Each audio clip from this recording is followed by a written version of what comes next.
Number 1 قولی حدیث، number 1 قول، یعنی اللہ کے رسول صلی اللہ علیہ وسلم کی کہی ہوئی بات، آپ نے کچھ کہا۔ مثال کے طور پر ہم دیکھتے ہیں ابن عمر رضی اللہ عنہ فرماتے ہیں کہ اللہ کے رسول صلی اللہ علیہ وسلم نے فرمایا، آپ نے کہا قال رسول اللہ صلی اللہ علیہ وسلم بنی الاسلام علی 5، اسلام کی بنیاد 5 چیزوں پر رکھی گئی ہے، شہادت اللہ الہ الا اللہ وان محمد رسول اللہ، اس بات کی گواہی دینا کہ اللہ کے سوا کوئی معبود حقیقی نہیں ہے اور محمد صلی اللہ علیہ وسلم اللہ کے رسول ہیں، محمد اللہ کے رسول ہیں، وإقام الصلاة وإيتاء الزکاة والحج وصوم رمضان، اور نماز قائم کرنا، زکوٰۃ دینا اور حج کرنا اور رمضان کے روزے رکھنا۔ اس کو امام بخاری مسلم دونوں نے روایت کیا ہے۔ یہ حدیث کس صحابی کی ہے؟ ابن عمر کس کی بات بیان کر رہے ہیں؟ اس میں نبی صلی اللہ علیہ وسلم کا کہا ہوا فرمان ہے، یہ عمل ہے، کہی ہوئی بات ہے، آپ نے کہا تو سنا، تو وہ کہی ہوئی بات کو کیا کہیں گے؟ قولی حدیث۔ اس کو کیا کہیں گے؟ قولی حدیث، قول سے جڑی ہوئی۔ قول کا مطلب کیا ہوتا ہے؟ کہی ہوئی بات، اسٹیٹمنٹ۔ آگے آئیے فعلی حدیث، فعل کا مطلب کیا ہوتا ہے؟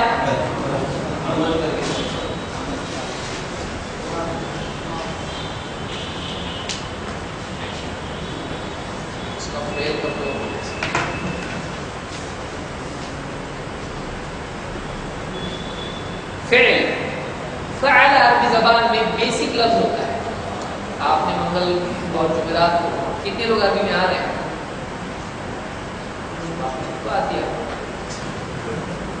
عربی کا بھی کورس شروع ہوا ہے، تو جو لوگ عربی سیکھنا چاہتے ہیں، عربی زبان، کیونکہ اس میں آپ کو بہت مدد ملے گی اس سے، تو وہ لوگ آ سکتے ہیں منگل اور جمعرات۔ فعل عربی زبان میں بنیادی لفظ ہے، اور فعل کے معنی کیا ہے؟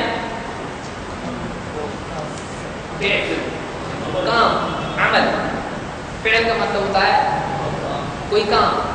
تو فعل حدیث وہ ہے جس میں اللہ کے رسول صلی اللہ علیہ وسلم کا فعل ہو، آپ کا عمل، یعنی کوئی صحابی کہے آپ نے ایسا ایسا کیا، اس میں کہا کچھ ہے نہیں، تو اس کو کیا کہیں گے؟ فعلی حدیث۔ مثال کے طور پر عائشہ رضی اللہ عنہ فرماتی ہیں کان النبی صلی اللہ علیہ وسلم یصلی رکعتین خفیفتین، اللہ کے رسول صلی اللہ علیہ وسلم نماز پڑھتے تھے، رکعتین، کیسی نماز پڑھتے؟ 2 رکعتیں نماز پڑھتے تھے، خفیفتین، خفیف کے معنی ہوتے ہیں ہلکا، خفیف ہلکا، ہلکا یعنی زیادہ جس میں لمبا قیام، لمبا رکوع، لمبا سجدہ نہ ہو، اس کو کیا کہتے ہیں؟ ہلکا، خفیف۔ 2 ہلکی رکعتیں پڑھتے تھے، بین النداء والاقامۃ من صلاۃ الصبح، ندا اور اقامت کے بیچ میں۔ ندا کس کو کہتے ہیں؟ ندا کے معنی کیا ہے؟ پکارنا۔ کیا حال پکارنا ندا ہے لغوی اعتبار سے، لیکن یہاں ندا سے مراد کیا ہے؟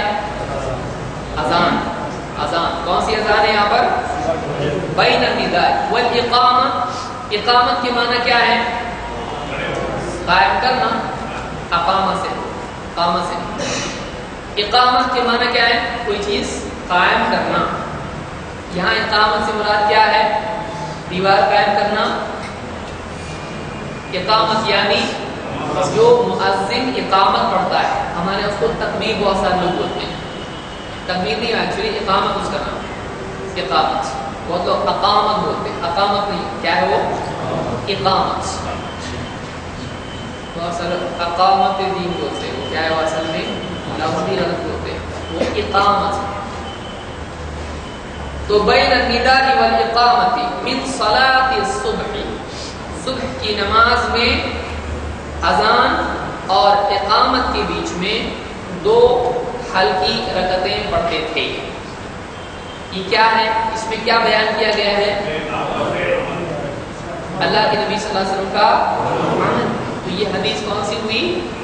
پہلی حدیث۔ اس کا ایسا کوئی زیادہ استعمال نہیں ہوتا ہے کہ پہلی حدیث ہے قولی حدیث ہے، ایسا زیادہ استعمال نہیں ہوتا ہے، لیکن کہیں فقہی معاملات میں بہت اہمیت اس کی ہوتی ہے۔ جب ہم اصول الفقہ میں آئیں گے تب میں اس کو بتاؤں گا اس کی کیا ضرورت ہوتی ہے، قولی حدیث کو ترجیح دیں گے یا پہلی حدیث کو ترجیح دیں گے، تو اس مسئلے میں اس طرح سے ہوتا ہے۔ تو بہرحال یہاں پر کیا ہے، اللہ کے رسول صلی اللہ علیہ وسلم فجر کی اذان اور اقامت کے درمیان 2 رکعتیں ہلکی پڑھتے تھے۔ اس سے کیا بات معلوم پڑی؟ مسئلہ کیا سامنے آیا؟ اللہ کے نبی صلی اللہ علیہ وسلم بھی فجر کی نماز سے پہلے کیا پڑھتے تھے؟ 2 رکعت نماز۔ اور 2 رکعت کیسی پڑھتے تھے؟ بہت لمبی نہیں۔ اور آپ ہمیشہ کتنی پڑھتے تھے؟